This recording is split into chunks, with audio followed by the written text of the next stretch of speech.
She only needed a husband's name on paper. But when the silent farmer said yes, fate began writing a story neither of them expected. If you believe miracles come quietly, like and subscribe to Inspiration Stories box now. This story will stay with you till the end.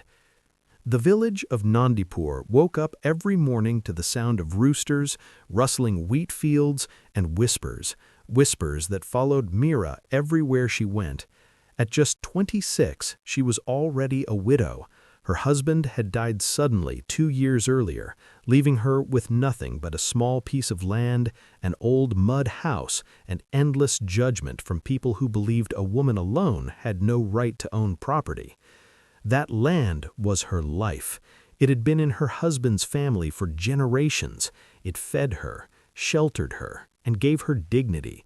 But now the village council wanted it back. "A woman without a man cannot protect land," they said. "You have no legal guardian."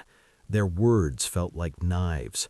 Meera tried everything, pleading, working harder, even begging, but nothing softened their hearts. One evening, as the sun dipped behind the fields, the village head delivered the final blow. "If you don't remarry in 1 month," he said coldly, "the land will be taken." Meera didn't want love. She didn't want marriage. She just wanted to survive.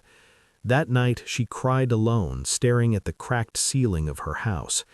Who would marry a poor widow with no dowry? Who would risk the village's gossip? Her thoughts felt heavier than her grief.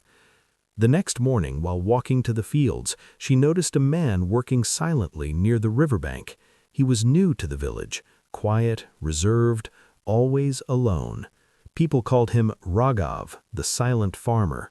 He wore simple clothes, spoke only when needed, and never joined village gatherings.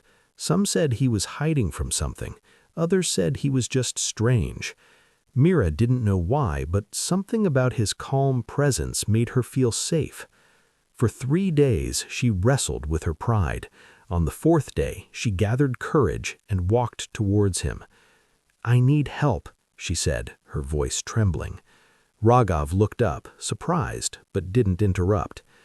"I don't need a real marriage, just your name, a fake husband. Once the land is safe, you can leave. I'll never ask for anything again." The words tasted bitter. She waited for laughter, mockery, rejection. Instead, Raghav was silent for a long moment. Then he said softly, "If my name can protect you, I'll do it." Meera's eyes filled with tears. "You don't even know me." He smiled faintly. "I know what it's like to lose everything." They registered the marriage quietly. No celebration, no rituals, just 2 signatures and a shared secret. The village was stunned. The whispers changed direction. The council backed off. The land was safe.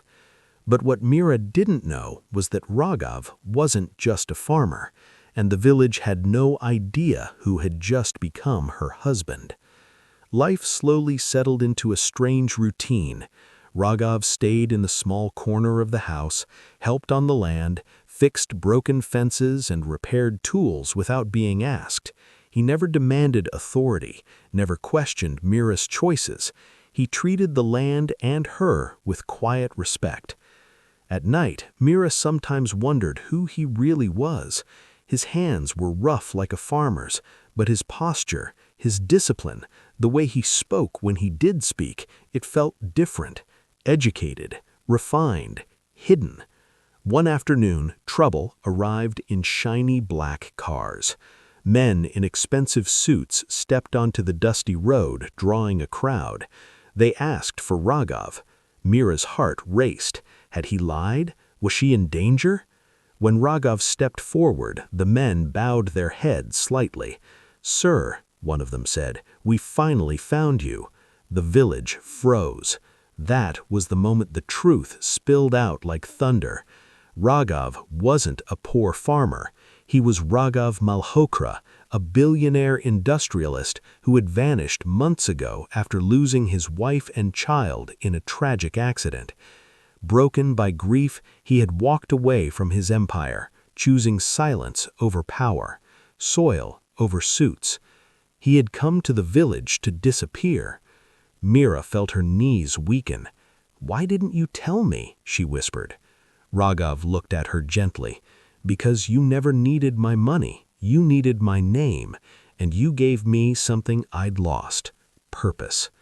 The villagers who once mocked Mira now stood speechless. The council members who tried to take her land couldn't even meet her eyes. Raghav turned to Mira. "This land is yours, always, and if you want this marriage to end, I'll respect that." Mira looked around at the land she loved, the home she saved, and the man who had protected her without expecting anything from return. "For the first time," she said softly, "I don't feel alone." Tears filled Raghav's eyes. What started as a fake marriage became a bond built on trust, dignity, and healing. Not every miracle arrives loudly. Some arrive quietly, wearing dusty clothes and carrying broken hearts.